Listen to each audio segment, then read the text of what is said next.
So you realize that it wasn't for you. You're like, okay, I need to make some changes here.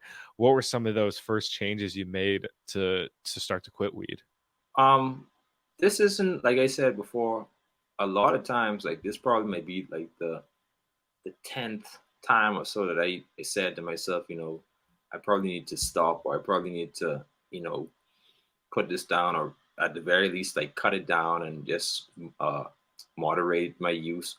Looking at why you really feel like you need to do it, like that's one of the first things I started to do to curb it and then eventually stop it.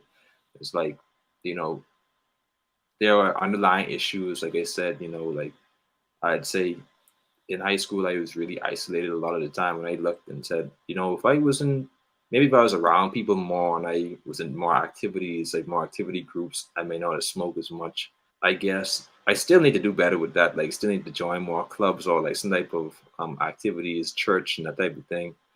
But I did start joining stuff. Like was involved in a club called Kiwanis, and that's like a volunteer Mm, outreach group where you would go like different communities and talk with people, and like it really is centered towards service for children. So you would do like back to school drives or fun days at schools, or even help out with the elderly, like go to old folks home mhm, where we did and give them like nice. supplies and stuff like that. So I'm trying to find more like-minded people who want to live, quote unquote positive lifestyles. That was one thing what I started to implement a few years ago.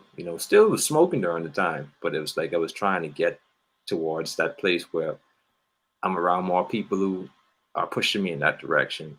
I started doing counseling, not just for the smoking, but other things in my life. Like I think we spoke about it before. But my mother died in 2014, and she fought cancer and everything.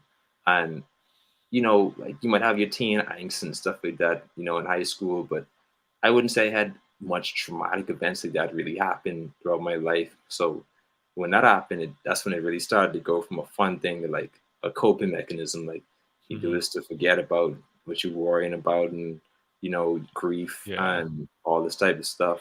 And then trying to figure out at the same time, I'm still a young man, still just 20 years old, 2021. So you're trying to see, what am I going to do for a career? What direction to go Mm, into?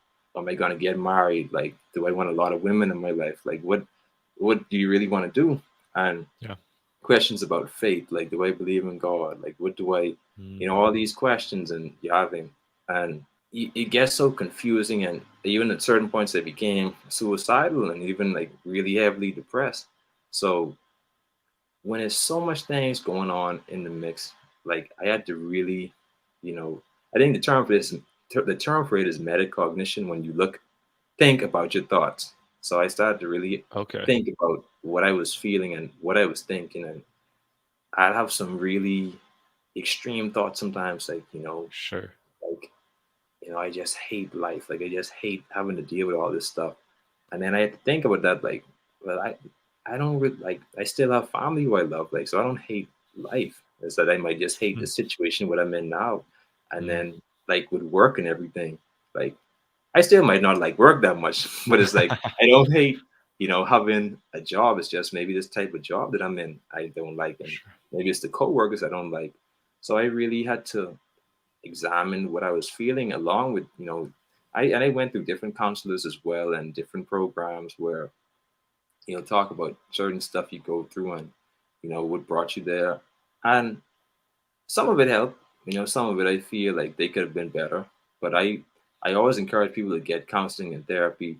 So, like for Mm, your question, what steps did I take to really start to curb it? I really had to like talk with people. That was a major thing. Talk to people and get my thoughts examined. I had to really examine myself, see what I was doing, see if I was doing what I had to do to really get to where I wanted to go. You have to think about where you want to go as well. Like if you don't have an idea where you want to go, you'll just be going around in circles.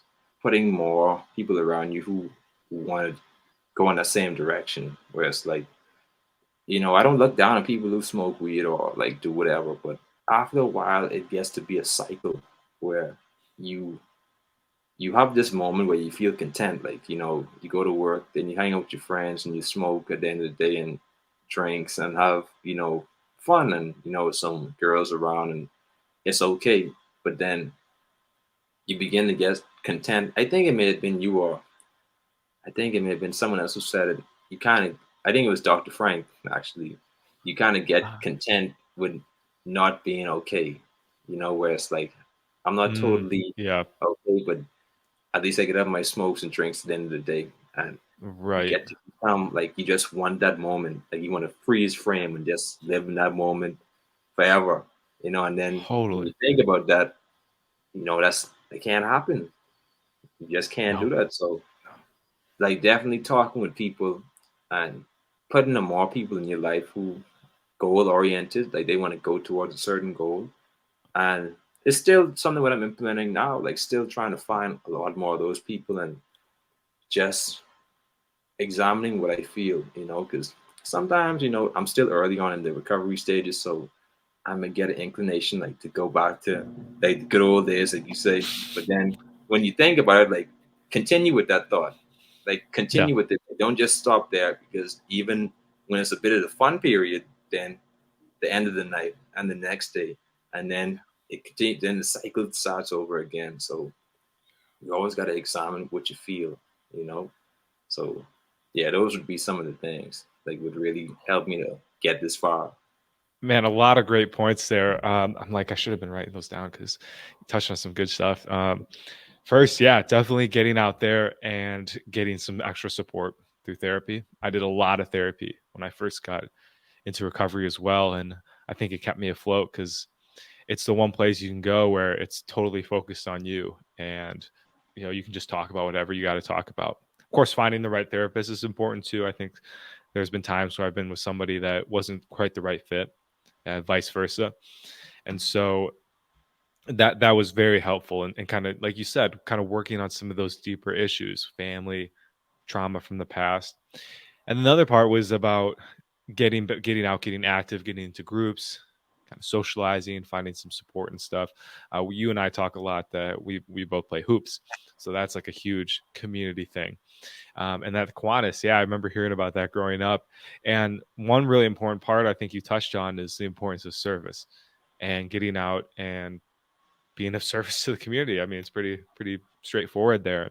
That's something that was they really drill in like the recovery support groups, which I can't say by name, but put two and two together, you know what they are. They really push for service because a lot of times when folks are in their addiction, it can be a very selfish thing, and it's not intentionally selfish, but it just becomes that because all we care about is getting our drugs at whatever cost, no matter who we have to go through. So in quitting the drugs and getting into recovery, it's like, okay, how do I actually benefit myself to society now that I'm not just so self-consumed? And it's I think one of the points of just being alive is eventually at some point is just to give back in any way you can and be of help. So that's awesome you're doing that. And I Yeah. would not be surprised if that's playing a huge part in you staying sober because you're being of service.